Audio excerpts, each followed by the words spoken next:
बच्चों, कभी आपके घर ऐसा हुआ कि आपकी माताजी ने रसोई घर में दूध का पतीला रख दिया और काम की वजह से रसोई घर का दरवाज़ा खुला रखकर इधर उधर चली गई और बाद में आकर देखती है तो क्या, दूध का जो पतीला था उसमें का दूध आधे से ज़्यादा खत्म हो गया है या फिर दूध का पतीला उल्टा हो गया है। एक काम किसका हो सकता है? जी हाँ, आपने सही सोचा, यह काम बिल्ली का ही है।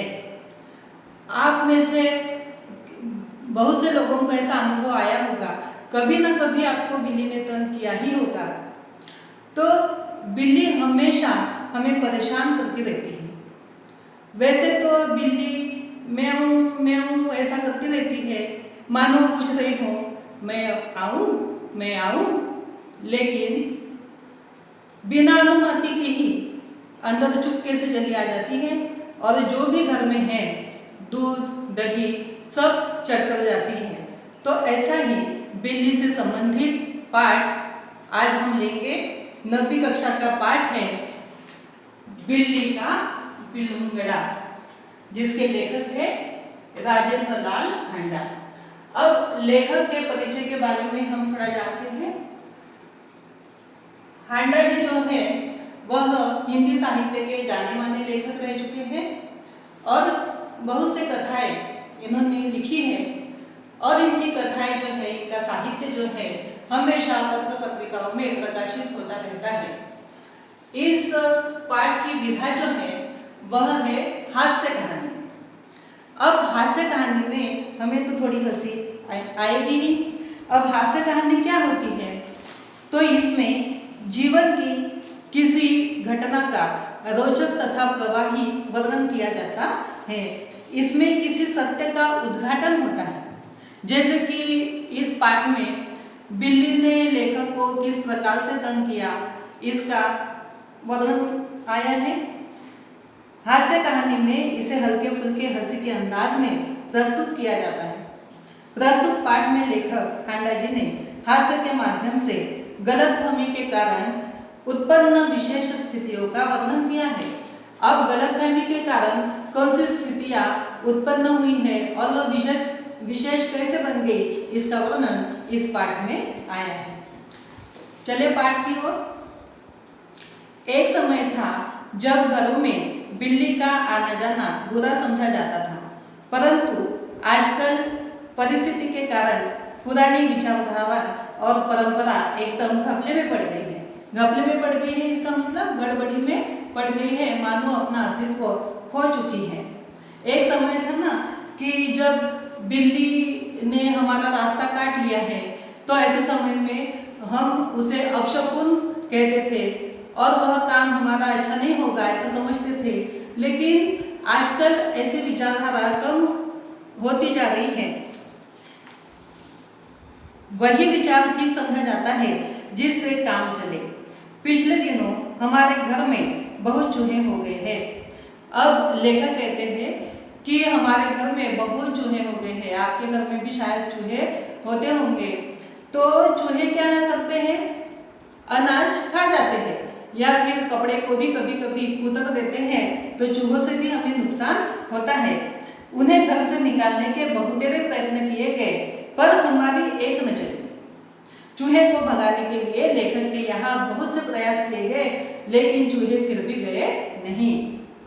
आटे और अनाज के लिए लोहे के ढोल बनवाए गए।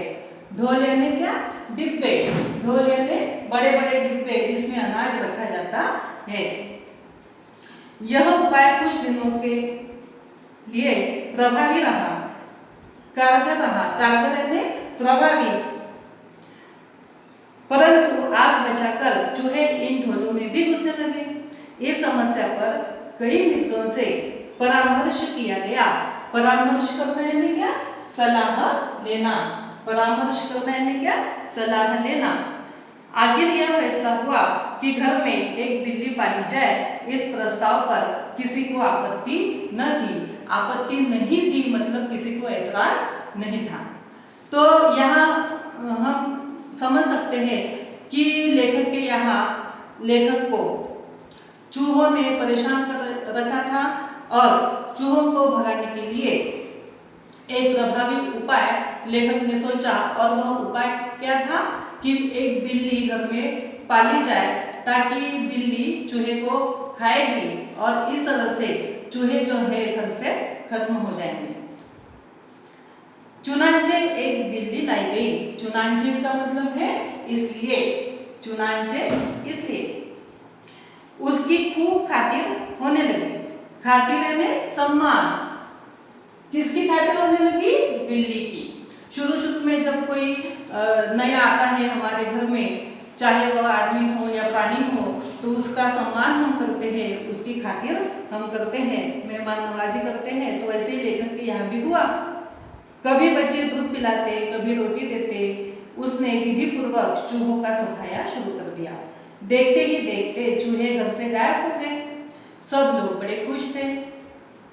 बिल्ली प्रायः सब लोगों की थाली से झूठन ही खाती थी, इसलिए हमें इसका कोई अलग से खर्चा भी नहीं उठाना पड़ता।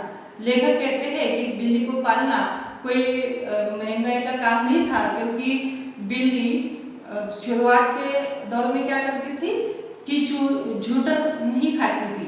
झूठन ही खाती थी मतलब बचा कुचा जो भी थाली में रहता वह खाकर अपना काम चला लेती थी, इसलिए कोई ज़्यादा खर्चा नहीं पड़ता था। 2 महीने बाद वह समय आ गया जब हम चूहों को तो भूल गए, लेकिन बिल्ली से तंग आ गए। बिल्ली से तंग आ गए। तंग आना इसका मतलब क्या है? परेशान होना। कौन परेशान हो गए? कौन तंग आ गए? तो लेखक तंग आ गए। किससे? तो बिल्ली से। पहले किससे परेशान थे? चूहों से। फिर किससे परेशान हो गया? बिल्ली से। हमने सोचा कि चूहे तो खाली अनाज ही खाते थे, कम से कम परेशानी तो नहीं करते थे। यह बिल्ली खाने में भी कम नहीं है और हमें तंग भी करती रहती है। उसके प्रति हमारा व्यवहार बदल गया। पहले तो जब शुरुआत में बिल्ली आई थी तो लेखक के यहाँ उसकी बड़ी ही खातिर होने लगी थी, लेकिन जैसे बिल्ली ने तंग करना शुरू कर दिया, लेखक का रवैया भी बिल्ली के तरफ बदल गया। बिल्ली भी कम समझदार जानवर नहीं है। जो शेर के काबू में नहीं आई वह हमसे कैसे मार खा जाती? मार खा जाना इसका मतलब क्या है? हार जाना। बिल्ली भी तो ना समझ नहीं होती है ना, उसमें भी समझ होती है, तो लेखक से वह मार नहीं खाई। उसने भी अपना रवैया बदल लिया। जैसे को तैसा हम कहते हैं, तो बिल्ली ने भी उन्हें परेशान करना नहीं छोड़ा। हमारे आगे पीछे फिरने की बजाय वह रसोई घर के आसपास कोने में दुबक कर बैठ जाती इसका मतलब छिप कर बैठ जाती थी। जब मौका मिलता मजे से जो जीभ में आता खा जाती थी। इस तरह चोरी करते बिल्ली कई बार पकड़ी गई। एक दिन सुबह उठते ही मैं रसोई में कुछ लेने गया। देखता हूँ कि कड़े हुए दूध का दही जो रात को बड़े चाव से जमाया गया था, बिल्ली खूब मजे से खा रही है। जो दूध या दही हम घर के सदस्यों के लिए रखते हैं बड़े चाव से कि उन्हें देंगे, लेकिन वह घर के लोगों को ना मिलकर अब किसको मिल रहा था? बिल्ली को ही मिल रहा था। बड़े चाव से उसे खा रही थी। चाव से यानी पसंद से खा रही थी। अब चिंता हुई कि बिल्ली से कैसा पीछा छुड़ाया जाए। मेरा नौकर बहुत होशियार है। रात को काम खत्म करके जाने से पहले उसने एक खाली बोरी के अंदर 2 रोटियां डाल दी और चुपके से एक तरफ खड़ा होकर बिल्ली का इंतजार करने लगा। इंतजार करना इसका मतलब क्या है? राह देखना। बिल्ली आई, वह एकदम रोटियों पर झपटी। नौकर ने तुरंत बोरी का एक सिरा पकड़कर उसे ऊपर से बंद कर दिया। रस्सी के साथ बोरी का मुंह बांध दिया गया। चूंकि अब रात के 10 बजे थे, मैंने अपने नौकर अमृत से कहा कि सवेरे बिल्ली को कहीं दूध छोड़ाए जिससे वह इस घर में वापस न आ सके।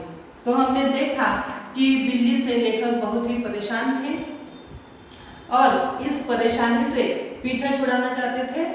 तो पीछा किस तरह से छुड़ाया गया कि लेखक का नौकर था, वह बहुत ही होशियार था। उसने एक प्रभावी उपाय सोच लिया कि एक बड़ी बोरी उसने ली और उसमें बिल्ली को आकर्षित करने के लिए 2 रोटियां उसमें डाल दी और बिल्ली जैसे ही उस बोरी के अंदर गई, उसने क्या किया, जल्दी से उस बोरी का मुंह बांध लिया और बिल्ली को पकड़ लिया। अब हमारे पाठ का शीर्षक है बिल्ली का बिलंगुड़ा। इसका मतलब क्या है कि बिल्ली का छोटा बच्चा जो बोरी में बंद है, तो यहाँ बिल्ली का बिलंगुड़ा वह बन गया। सब लोगों को चाय पिलाते पिलाते अमरू को अगले दिन 8 बज गए। मैंने याद दिलाया कि उसे बिल्ली को भूली भटियारिन की तरफ छोड़कर आना है। अब भूली भटियारिन यह क्या है, एक जगह का नाम है जहाँ बिल्ली को छोड़ देने का विचार किया गया। बोरी कंधे पर लटका अमरू चल दिया। बात आई गई हो गई। मैं हजामत और स्नान आदि में व्यस्त हो गया। हजामत यानी दाढ़ी वगैरह करना, स्नान यानी नहाना, क्योंकि 9:30 बजे दफ्तर जाना था, दफ्तर ऑफिस जाना था। गुसल खाने में मुझे जोर का शोर सुनाई दिया।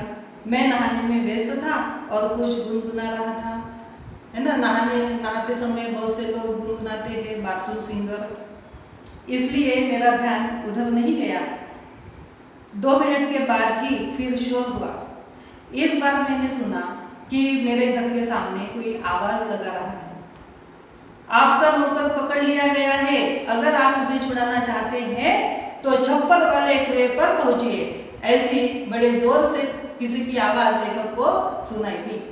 अब लेखक को यह पता था कि लेखक के घर का नौकर जिसका नाम अमरू है, वह बिल्ली को बोरे में बांधकर उसे छोड़ने के लिए गया था। तो लेखक ने सुनकर लेखक आश्चर्यचकित हो गए कि ऐसा क्या हुआ, अमरू ने क्या कर दिया कि वह पकड़ लिया गया और उसे छुड़ाना अब चाहिए, तो छुड़ाने के लिए उसे छप्पर वाले कुएं पर जाना पड़ेगा। मैं हैरान हुआ मतलब परेशान हो गए लेखक कि क्या बात है। समझा कि शायद अमरू किसी की साइकिल से टकरा गया होगा। आजकल दुर्घटनाएं बहुत होती है ना, एक्सीडेंट्स होते हैं, तो वैसे ही शायद अमरू के साथ हुआ होगा, ऐसा लेखक को लगा। शायद साइकिल वाले का कुछ नुकसान हो गया हो और उसने अमरू को धर पकड़ा हो। रही आदमी इकट्ठे होने के बाद यानी जमा होने के बाद यह काम दिल्ली में मुश्किल नहीं, और फिर करोल बाग में तो बहुत ही आसान नहीं, जहाँ सैकड़ों आदमियों को पता ही नहीं कि वे किधर जाए और क्या करें। खैर उधर ही जा रहा था कि रास्ते में खाली बोरी लटकाए अमरू आता हुआ दिखाई दिया। तो अमरू को छुड़ाने के लिए लेखक रास्ते से ही जा रहे थे, लेकिन रास्ते में खाली बोरी लटकाए हुए अमरू उन्हें दिखाई दिया। और अमरू के हाव-भाव कैसे थे, तो अमरू बहुत खिलखिलाकर हंस रहा था। खिलखिलाकर हंसना इसका मतलब क्या है, बहुत दिल से हंसना, बहुत जोर जोर से हंसना। अब जिस पर कोई आपत्ति आती है तो उसे हंसी आएगी क्या? नहीं आएगी। उसे डांटते हुए मैंने पूछा, अरे क्या बात हुई, तूने आज सुबह ही सुबह क्या गड़बड़ी कर दी जो इतना शोर मचा और मोहल्ले के लोग तुझे मारने को दौड़े? लेखक ने डांटते हुए पूछा, क्योंकि लेखक उसके लिए फिक्रमंद थे कि अमरू ने ऐसा क्या किया कि दुर्घटना तो नहीं हो गई। लेकिन लेखक देखते हैं अमरू को तो वह बड़े ही मजे से खिलखिलाकर हंस रहा था। अमरू को कुछ कहना नहीं पड़ा।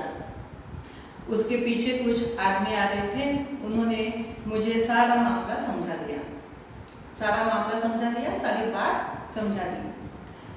बात यह हुई कि जैसे अमरू कंधे पर बोरी लटकाए बिल्ली को बाहर छोड़ने जा रहा था, कुछ लोगों को शक हुआ कि बोरी में बच्चा है, क्योंकि बिल्ली का जो बच्चा था बोरी में, वह हलचल करता हुआ हलचल करता था। तो बोरी कैसे दिखती होगी? ऐसे हिलते डुलते हुए दिखती होगी। दो आदमी चुपके चुपके उसके पीछे हो लिए। उन्होंने देखा कि बोरी के अंदर से कुछ तो भी हिल रहा है। बस उन्हें विश्वास हो गया कि इस बदमाश ने किसी बच्चे को पकड़ा है। अब अमरू को पता था कि इस बोरी में क्या है? बिल्ली का बच्चा है, लेकिन लोगों को थोड़ी ना पता था कि इस बोरी में क्या है। तो लोगों को ऐसा लगा, ऐसा संदेह हुआ कि हो ना हो इस बोरी में क्या है, तो आदमी का ही बच्चा है और यह जो बदमाश है यह उस बच्चे को चुरा कर उसका अपहरण कर रहा है। अमरू स्वभाव से अल्पभाषी है। अल्पभाषी है मतलब ज़्यादा वह बड़बड़ नहीं करता है, बहुत ही कम बोलने वाला है और साथ ही में कुछ मस्खरा भी है। मस्खरा भी है मतलब वह लोगों को हंसाता भी है। मस्खरा हंसोड़िया हंसाने वाला। वह चुप रहा। वह जानता था कि लोग मुझे क्या समझ रहे हैं, लोगों को क्या संदेह हो रहा है।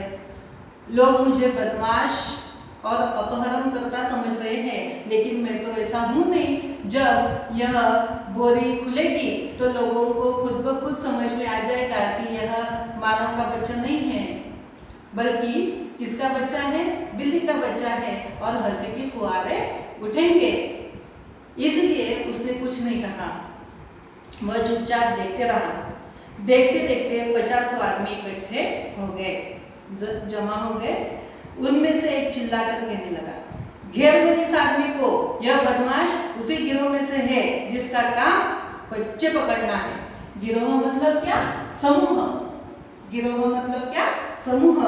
अब कभी कभी हम देखते हैं ना, ऐसी घटनाएं हो जाती हैं समाज में कि जो छोटे छोटे बच्चे होते हैं वह गलियों में खेला करते हैं, तो उन पर किसी का ध्यान नहीं होता और ऐसे में उनका अपहरण किया जाता है। ऐसी घटनाएं हमारे समाज में होती रहती हैं। तो लोगों को ऐसा ही लगा कि यह अपहरणकर्ता के गिरोह का ही आदमी है। कौन? अमरू। उस जगह से पुलिस थाना भी बहुत दूर नहीं था। एक आदमी लपक कर थाने गया और वहां से थानेदार और सिपाही को बुला लाया। तो ऐसी कोई घटना हो जाती है कि जो वैध नहीं है और जो होनी नहीं चाहिए, तो ऐसी घटना जब हो जाती है तब हम किसे बुलाते हैं? पुलिस को बुलाते हैं। तो वैसे ही भीड़ में से एक व्यक्ति ने किसको बुलाया? पुलिस को बुलाया। थानेदार और सिपाही बाहर चले आए। थानेदार को देखते ही एक उत्साही दर्शक अपने कुर्ते की बाहें ऊपर चढ़ाते हुए बोला, दरोगा जी, ऐसा नहीं हो सकता कि आप इस बदमाश को चुपचाप यहाँ से ले जाए और कानूनी कार्यवाही की आड़ में इसे हवालात में मजे लेने दें। पहले इसकी जी भर के मरम्मत होगी। जी भर के मरम्मत होगी मतलब जी भर के हम उसकी पिटाई करेंगे, क्योंकि इसने ऐसा काम किया है कि जो समाज के लिए अनुचित है। अब लोगों को पूर्ण तरीके से संदेह हो गया था कि यह बोरी में जो है वह इंसान का ही बच्चा है, छोटा सा बच्चा है, और बोरी में से जो हलचल दिखाई दे रही है वह छोटे बच्चे की ही है। तो ऐसा अनुचित काम करने वाला जो है उसे तो समाज के लोग बहुत मारेंगे, पीटेंगे। मारना ही चाहिए, उसकी पिटाई तो होनी ही चाहिए। इसलिए उस उत्साही दर्शक ने दरोगा जी से विनती की कि इसकी तो मरम्मत होनी ही चाहिए, और वह अपनी बाह वगैरह ऊपर उठाने लगा। गजब नहीं कि भरे मोहल्ले से बच्चे उठा लिए जाए। 2 दिन हुए पास वाली गली से एक बच्चा गुम हो गया। देवनगर से तो कई उठाए जा चुके हैं। आप बाद में इसके साथ चाहे जो कर ले, पहले हम इसकी क्या करेंगे? मरम्मत करेंगे, मतलब इसकी पिटाई करेंगे। भीड़ में से दसियों ने इस सुंदर प्रस्ताव का समर्थन किया। और लोग अमरू को पीटने के लिए मानो तैयार होने लगे। अब यहाँ देखो कि बहते पानी में हाथ धोने की जो नियति होती है सब लोगों की, वह दिखाई देती है कि एक ने सोचा कि इस चोर की या इस बदमाश की पिटाई की जाए, तो बहुतों ने उसका समर्थन करते हुए उसे पीटने की तैयारी शुरू कर दी। वास्तव में हमारा जो काम है, वह बदमाश अगर कोई नजर आता है तो उसकी खबर हमें पुलिस को देना चाहिए और फिर अगली कार्यवाही जो है वह पुलिस की होती है। हमें अपने हाथ में कायदे कानून लेने चाहिए क्या? नहीं लेने चाहिए, लेकिन बहुत उत्सुक लोग होते हैं, तो ऐसे ही उत्सुक लोगों ने अमरू को मारने पीटने की तैयारी कर ली। उन दिनों दिल्ली में बड़ी सनसनी फैली हुई थी। नगर के सभी भागों में से बच्चे के उठाए जाने की खबरें आ रही थी। एक दो बार पत्रों में यह छपा कि जमुना के पुल पर कुछ आदमी पकड़े गए जिन्होंने बोरियों में बच्चे बंद किए हुए थे। स्कूलों से बच्चे बहुत सावधानी से लाए जाते थे।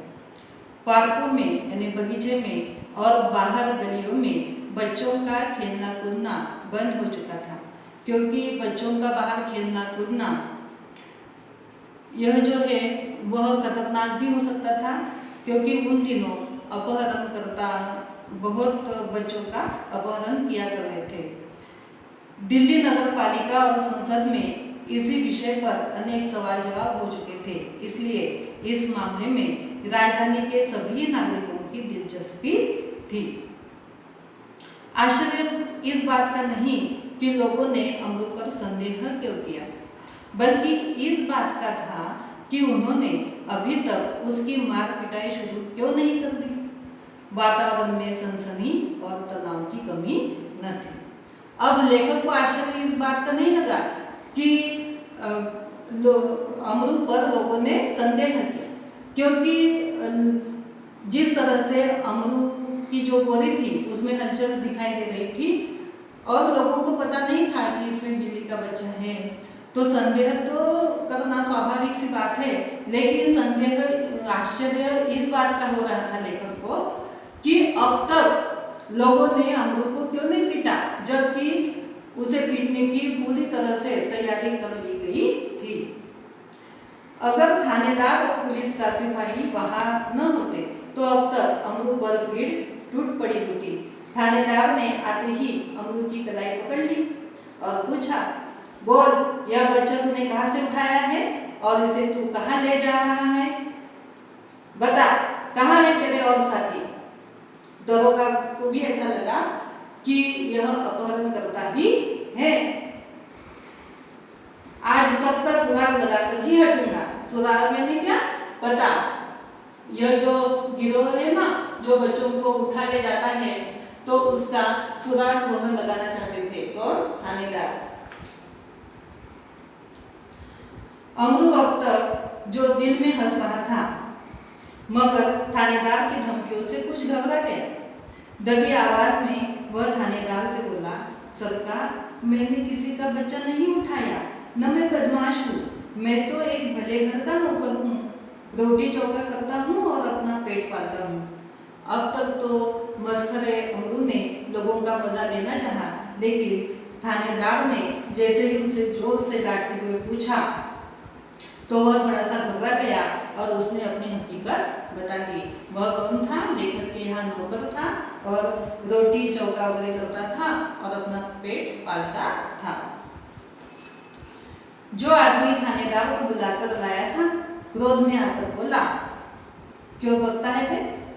दरोगा जी ने ऐसे नहीं, दरोगा जी यह ऐसे नहीं मानेगा। 2-4 बेत रसीद कर दीजिए। 2-4 बेत रसीद कीजिए मतलब 2-4 इसे डंडे बरसा दीजिए।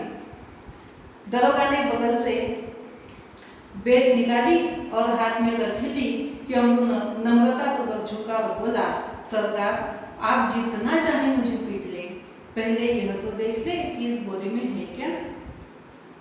हुक्म हो तो चलिए थाने चले।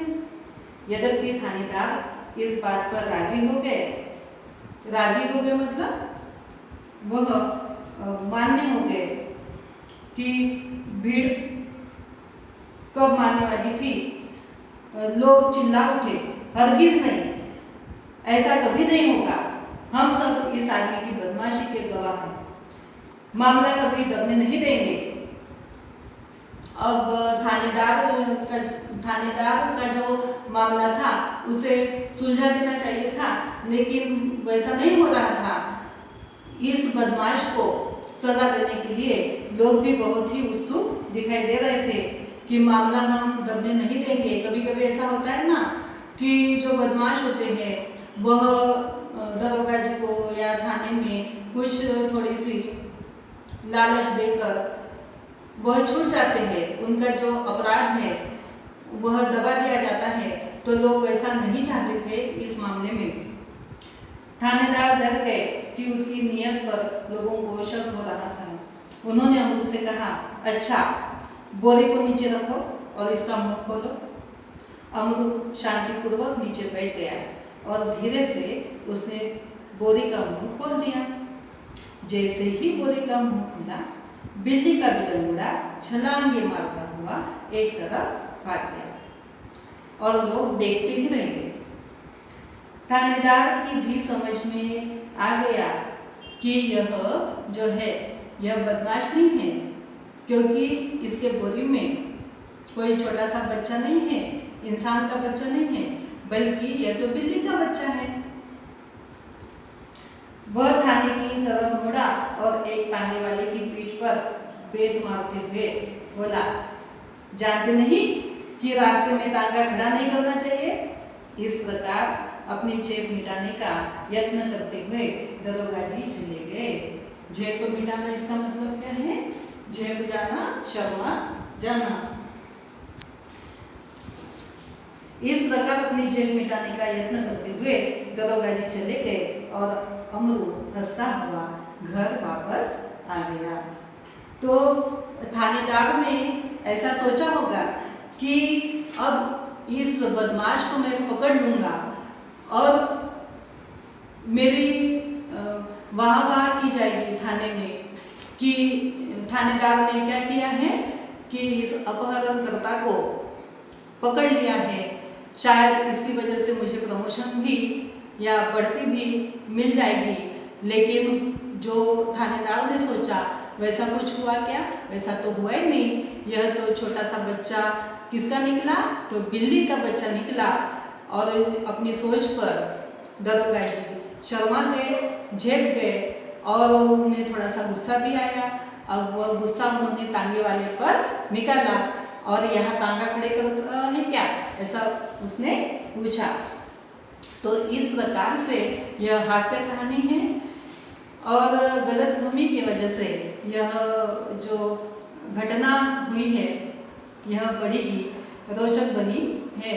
लोगों को ऐसा लगा कि बोरी में क्या है, एक छोटा सा बच्चा है जो इंसान का है, लेकिन वास्तविकता में उस बोरी में क्या था? तो बिल्ली का एक बिलंगुड़ा था, बिल्ली का एक छोटा सा बच्चा था। और लेखक के यहाँ उस बिल्ली के बच्चे से लेखक बहुत ही तंग आ गए थे और उससे पीछा छुड़ाने के लिए यह सब जो उपाय है वह किया गया।